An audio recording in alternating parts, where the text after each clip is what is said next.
Bonjour à toutes et à tous, bienvenue chez Ophi Invest AM pour notre point hebdomadaire de marché.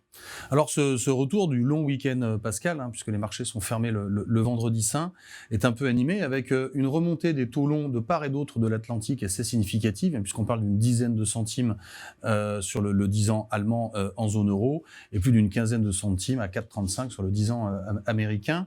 et qui vient en fait d'une succession de chiffres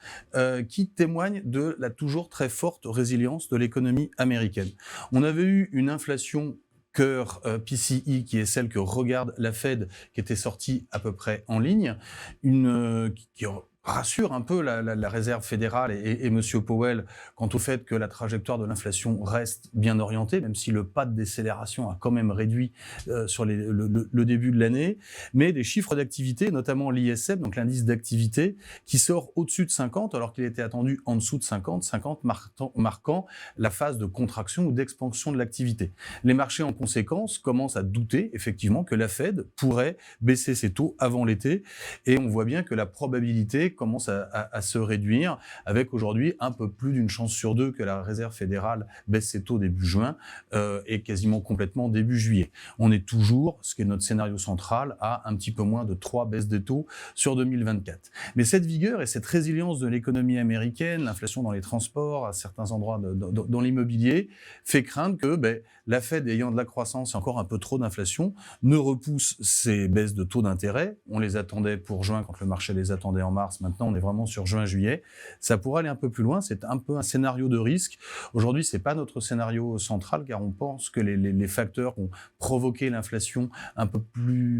moins au ralentissement que prévu sur le début de l'année sont transitoires et devraient s'effacer, permettant à la Fed de faire un premier mouvement avant l'été. Par voie de contagion, les taux longs, la remontée des taux longs américains sur ces chiffres d'activité américaine ont emmené les taux longs en zone euro d'une dizaine de centimes, je le disais, malgré des chiffres d'inflation qui sont sortis en France, en Espagne, en Allemagne, nettement en dessous des attentes. J'en veux pour preuve que l'inflation globale en France sort à 2,4 contre 2,8 attendu, ce qui est plutôt une bonne surprise. Mais corrélation des marchés obligeant, on a des taux longs qui se tendent un peu en zone euro. Nous continuons de conserver notre scénario plus que jamais sur la zone euro, avec une banque centrale européenne qui baissera au moins de 3 fois ses taux d'intérêt sur l'année, accompagnant une croissance en zone euro qui, certes, si elle se stabilise et semble montrer quelques points de rebond, est quand même assez faible et mérite sans doute une politique monétaire moins restrictive que ce qu'elle n'est aujourd'hui. Donc, sans doute des points d'entrée un peu sur les taux longs, sachant que dans le bruit ambiant, on a également un sujet géopolitique qui revient sur le devant de la scène, avec le bombardement d'une raffinerie en Russie par les Ukrainiens, et au Moyen-Orient, le bombardement d'une ambassade iranienne en Syrie, vraisemblablement par des armes israéliennes, qui refait craindre des tensions, et on voit à nouveau le baril de pétrole qui atteint les $88, remettant un petit peu d'inquiétude sur les tensions qui pourraient venir des prix de l'énergie et donc de l'inflation importée, ce qui provoque l'ensemble de ces facteurs, un peu de baisse des marchés actions pour revenir quasiment sur les niveaux qu'on avait il y a une semaine et effacer la hausse du début de la semaine. D'ailleurs, sur les marchés actions, notre vue à l'issue de notre comité d'allocation ne change pas tellement. On observe une vue globalement neutre, je dirais de façon très prosaïque, que quand on analyse les révisions à la baisse des bénéfices, sans doute sur une séquence de résultats, on aura de moindres visions des entreprises positives sur les résultats à venir de l'année, et sans doute un peu moins d'activité aux États-Unis. On pourrait imaginer des marchés qui baissent, mais l'IA, la concentration des marchés sur les quelques giga capitalisations qu'on peut avoir de part et d'autre de l'Atlantique continue de porter les indices.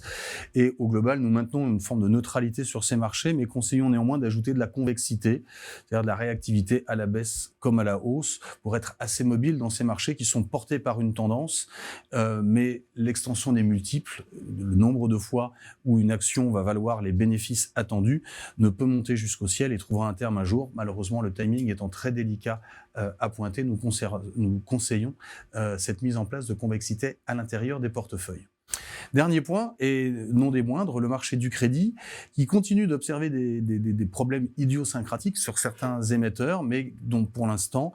bien, il faut voir que le marché du crédit continue d'être résilient. Il y a une assez belle performance depuis le début de l'année. Il convient toutefois d'être un peu prudent sur ces risques idiosyncratiques, avec une nouveauté, le cas d'Altis, où effectivement l'entreprise demande collectivement aux créanciers de faire un rabais sur sa dette d'elle-même, ce qui est assez mal perçu évidemment sur le cours des obligations affectées, ce qui représente quand même des encours assez significatifs, mais qui témoigne surtout d'une nouvelle utilisation de la loi des faillites qui a été votée en France et qui permet à l'entreprise de faire ce type d'activité, évidemment au risque de s'aliéner complètement la confiance des marchés financiers dans le futur. Donc des risques idiosyncratiques, mais qui de notre point de vue, comme on l'observe dans les indices, ne remettent pas en cause notre confiance globale dans la classe d'actifs crédit, qu'elle soit investment grade ou même au rendement, à condition de rester très sélectif dans les émetteurs à l'intérieur des portefeuilles.